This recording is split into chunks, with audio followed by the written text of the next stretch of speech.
think my channel could use some more John Locke, so I'm going to do a few videos now presenting a fuller picture of Locke's ethics, drawing from the Second Treatise of Government and the letter concerning Toleration. Let's go first to the letter concerning Toleration, where Locke describes ethics and the good life in very broad terms, presenting the framework in which to understand ethics. He says, a good life, in which consists not the least part of religion and true piety, concerns also the civil government, and in it lies the safety both of men's souls and of the commonwealth. Moral actions belong, therefore, to the jurisdiction both of the outward and inward court, both of the civil and domestic governor. I mean, both of the magistrate and the conscience. Here, therefore, is great danger, lest one of these jurisdictions entrench upon the other, and discord arise between the keeper of the public peace and the overseers of souls. Locke is saying that religion is concerned with ethics. Religion is concerned with the pursuit of the good life, and so is government. But the good life has more than one aspect. There are two aspects to the good life. One of them concerns the safety of the soul, and this pertains to the conscience, and it is for this purpose that we have religion. And the other aspect of the good life pertains to the body, or we might say, one aspect of the good life is the pursuit of eternal goods, and the other is the pursuit of temporal goods. And this second aspect of the good life, the pursuit of temporal goods, that which pertains to the body, this is where government is concerned. And it's very important that we not let government intrude upon those things which are pertaining to eternal goods, or vice versa.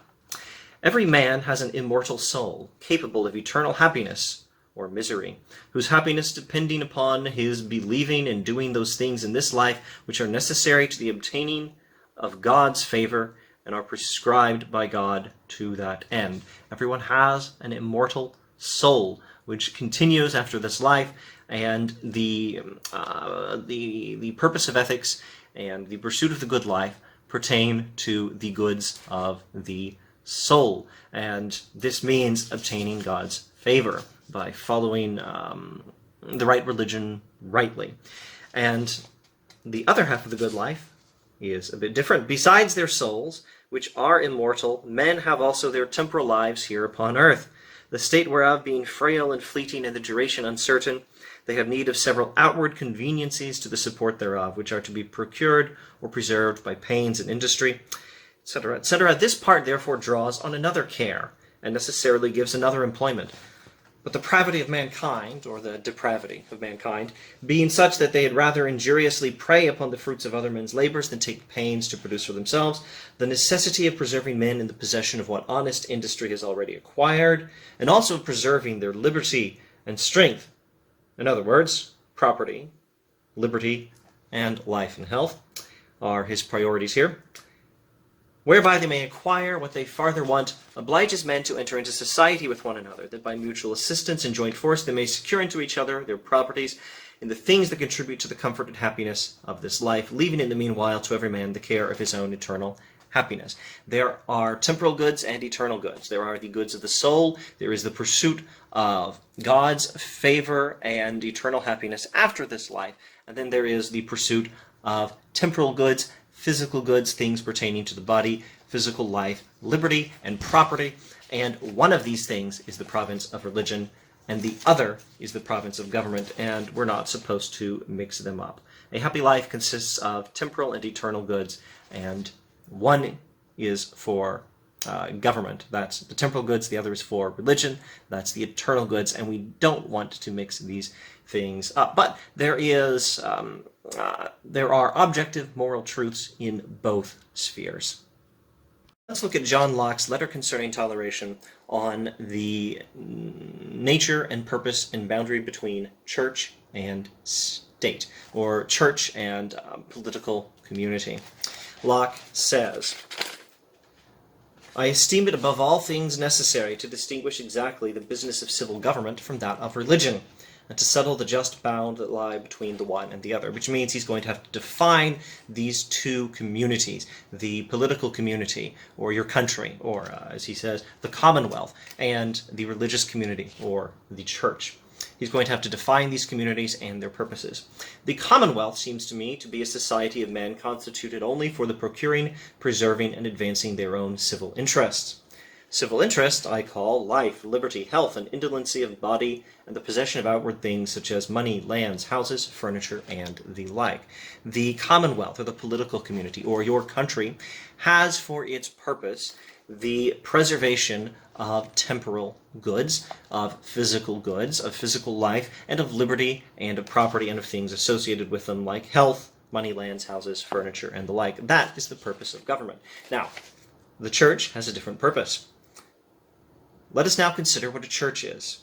A church, then, I take to be a voluntary society of men, joining themselves together of their own accord in order to the public worshipping of God in such manner as they judge acceptable to him, and effectual to the salvation of their souls. The church is a community joined voluntarily for the purpose of securing eternal goods. We are concerned here not with the goods of the body, but with the goods of the soul, and that is the purpose of a church. A happy life, as we see elsewhere in the letter concerning toleration, consists of temporal and eternal goods, the goods of the body and the goods of the soul.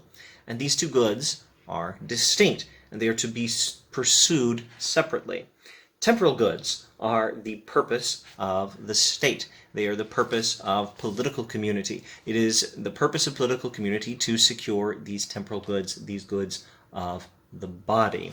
The eternal goods, well, these are the jurisdiction of the church. These are the province of a religious community.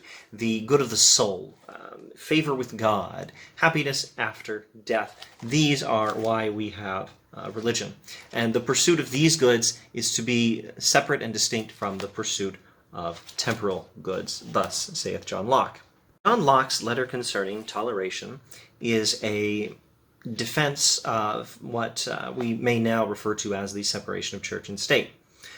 One misunderstanding we want to avoid is that this is a separation of all things religious from all things political. That is a terrible misunderstanding of John Locke, a devastating misunderstanding of John Locke. In fact, his theological views that God created human beings, which is the source of human rights, which is the source of property rights, which is the preservation of which is the purpose of government. His theological views are the foundation of his political theory. But that doesn't mean that there's no separation of church and state. In the letter concerning toleration, Locke tells us that the happy life, which is the point of ethics, the pursuit of the good life, the good life or the happy life consists of pursuing eternal goods and temporal goods, or goods of the soul and goods of the body. And we are part of more than one kind of community. We are part of the political community, or the Commonwealth, or our countries on earth. And they have the purpose of securing temporal goods, the goods of the body, life, liberty, property, and a few associated things. And the church is a community which pursues eternal goods, the goods of the soul, consisting of favor with God, and a happy life after death, the happy afterlife.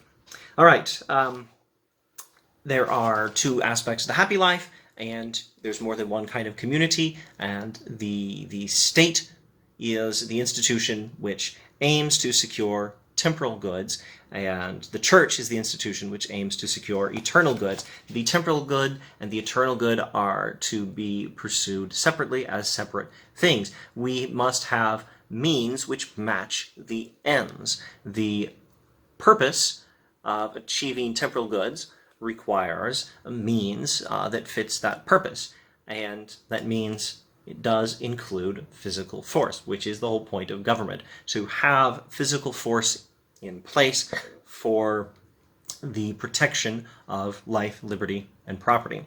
And eternal goods are different. Here's what Locke says about that. Letter concerning toleration. In the second place, the care of souls cannot belong to the civil magistrate, because his power consists only in outward force, but true and saving religion consists in the inward persuasion of the mind. Force is a means to an end, and it properly suits the business of the state, of the government, because force is a means fit to achieve the end of securing physical goods, life, liberty, and property. But eternal goods are an and that require a different means for their security, persuasion and not force. And hence, the government should not be telling us how to worship God and telling us which church is the correct church. Elsewhere in the text, he gives the same analysis. This will take a little bit longer. This is a longer paragraph, but it's a wonderful paragraph. I probably won't read all of it. But after all, the principal consideration which absolutely determines this controversy is this: although the magistrate's opinion in religion be sound, and the way that he appoints be truly evangelical, in other words, if, hypothetically, the person running the government should have the correct view of religion, if he should, hypothetically, be a member of the correct church and have the correct theology, yet, if I be not thoroughly persuaded thereof in my own mind, there will be no safety for me in following it. If, hypothetically, the person running the government should have the correct religion, if he's forcing it on you, you are not persuaded of the truth of that religion. You are just acting like you are because you're under the threat of force. And is that good enough to achieve the purpose of religion? The purpose of religion is eternal happiness. The purpose of religion is spiritual and eternal goods, goods of the soul, not of the body. Will force persuade you to believe in the teachings of the right religion. If I be not thoroughly persuaded thereof in my own mind, there will be no safety for me in following that religion, says Locke. He continues, no way whatsoever that I shall walk in against the dictates of my conscience will ever bring me to the mansions of the blessed. I will not be able to achieve eternal goods by walking according to, walking, by practicing. That's the old biblical metaphor of walking for practicing or living by. By practicing a religion I'm not persuaded of, I will not be able to achieve those eternal goods, which are the whole point of religion, because persuasion and honest belief is what really matters for achieving these goods.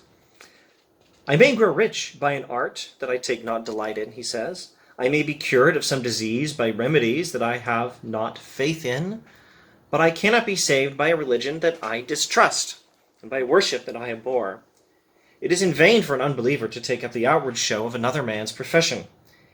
And here is a wonderful sentence: faith only and inward sincerity are the things that procure acceptance with God. Faith only and inward sincerity are the things that procure acceptance with God. And you cannot achieve these by the force of the government, and therefore the government should not be telling us which religion to follow for the sake of our souls. You achieve the goods of the soul by means of faith and inward sincerity, not by means of being forced to act like you believe in some particular religious perspective. John Locke's second treatise of government, from chapter 2 of the State of Nature, section 6. But though this be a state of liberty, yet it is not a state of license. Though man in that state have an uncontrollable liberty to dispose of his person or possessions, yet he has not liberty to destroy himself, or so much as any creature in his possession, but where some nobler use than its bare preservation calls for it. The state of nature has a law of nature to govern it, which obliges everyone, and reason, which is that law, teaches all mankind who will but consult it, that, being all equal and independent, no one ought to harm another in his life, health, liberty, or possessions.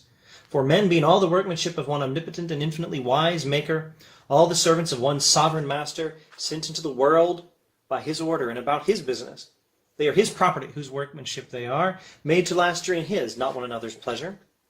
And being furnished with like faculties, sharing all in one community of nature, there cannot be supposed any such subordination among us that may authorize us to destroy one another, as if we were made for another's uses, as if we were made for one another's uses, as the inferior ranks of creatures are for ours. Every one, etc., ought he as much as he can to preserve the rest of mankind. This is one of 3 paragraphs in the second treatise of government that captures Locke's meta-ethics beautifully.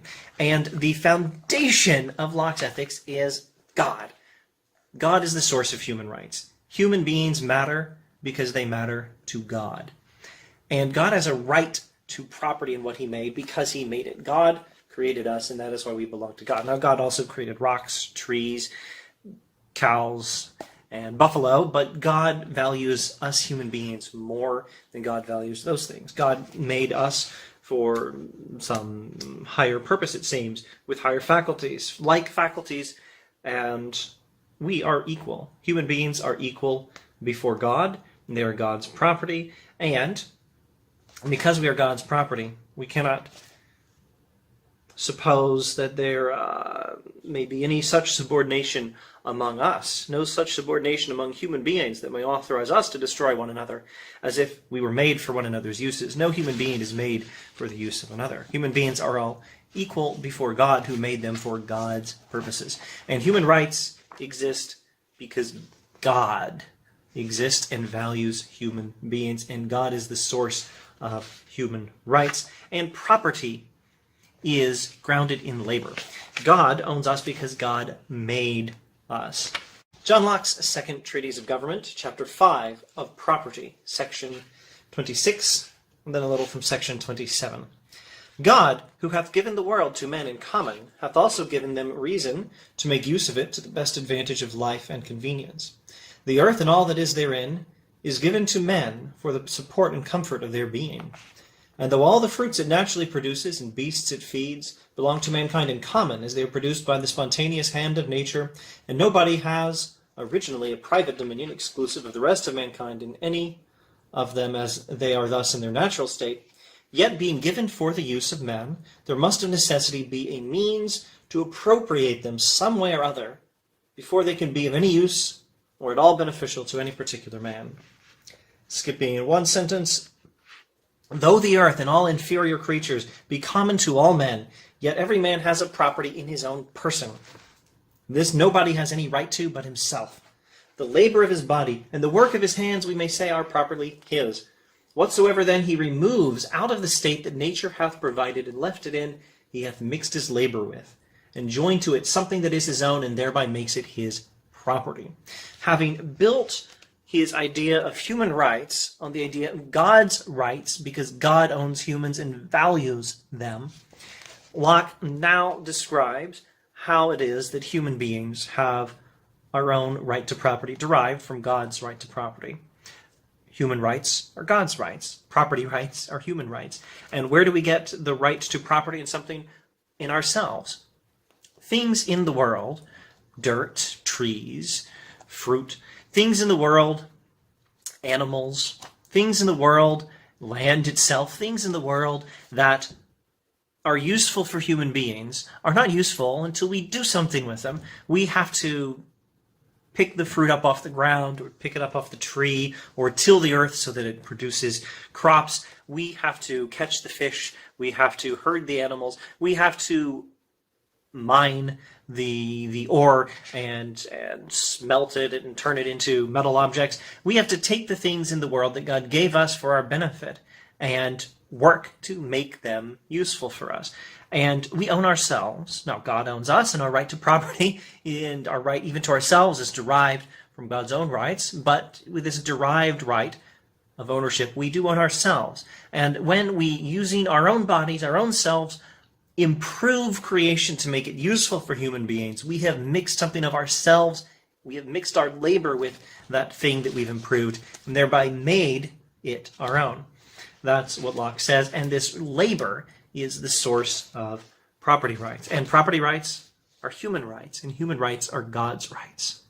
Why do we have government? What is the point of government? Let's look at John Locke in the second Treatise of Government, Chapter 9. Chapter 9 concerns the ends of political society and government, that is to say, the purpose of political society and government. Now, Locke, in the second treatise, in earlier chapters, has explained what he calls the state of nature, which is a state in which human beings exist without government. In this condition, things are actually pretty good.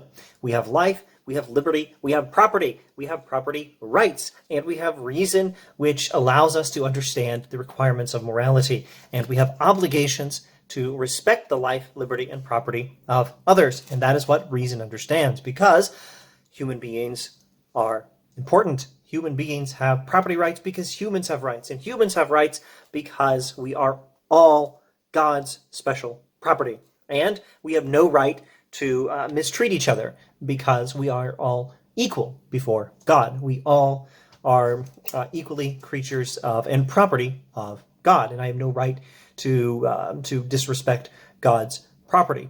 Now, this is the requirement of morality that reason teaches. So why, if we have all these good things in the state of nature, would we abandon the state of nature and set up governments? Locke asks this question. If man in this state of nature be so free as has been said, etc., why will he part with his freedom? Etc., etc. And then he answers. He says, "'Tis obvious to answer that though in the state of nature he hath such a right, yet the enjoyment of it is very uncertain, and constantly exposed to the invasion of others."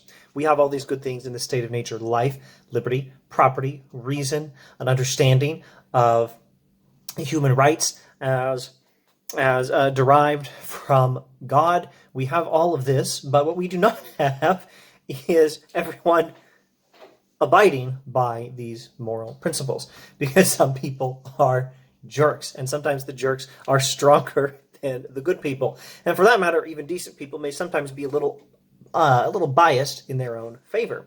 What we do not have in the state of nature is a secure and fair and equal and disinterested protection of our rights, and we also do not have in the state of nature a clear law that everyone agrees on, that is readily available to and understood by all. Everyone in the state of nature can and should understand the requirements of morality and act accordingly, but that requires them all to use their own reason properly and to act accordingly. And in this state of nature, everyone is judge and executioner. That is to say, the judge who determines what is required by justice and the person who executes that judgment.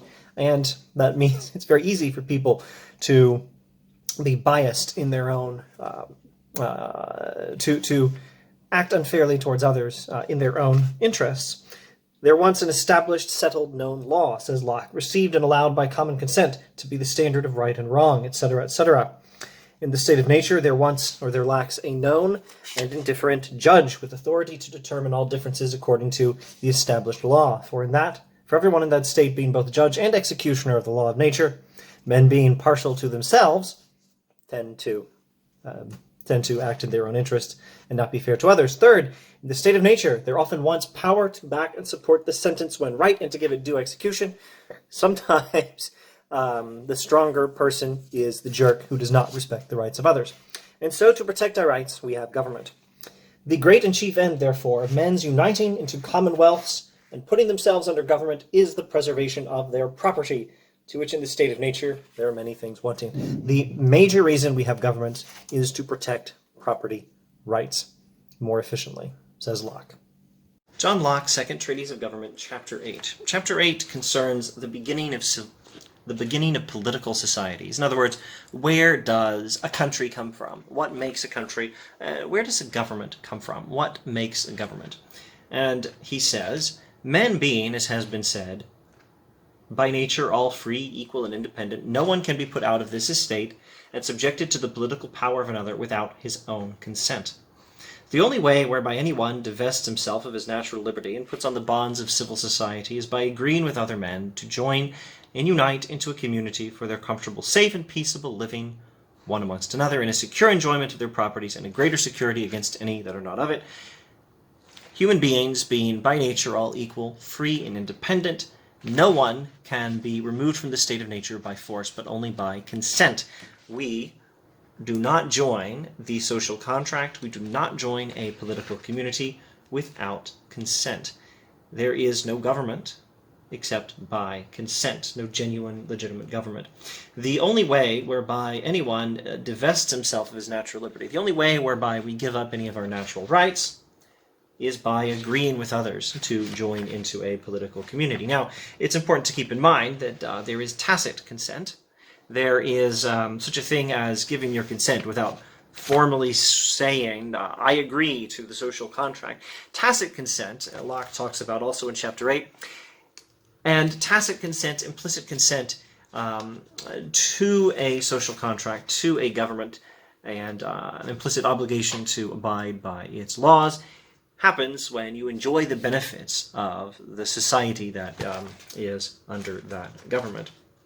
Let's go to chapter chapter 16, where Locke reiterates this doctrine. For no government can have a right to obedience from a people who have not freely consented to it. As the saying goes in a Pixar movie, as well as in some other historical documents, a government operates by the consent of the governed, and otherwise it's not a just government. This is the teaching of John Locke.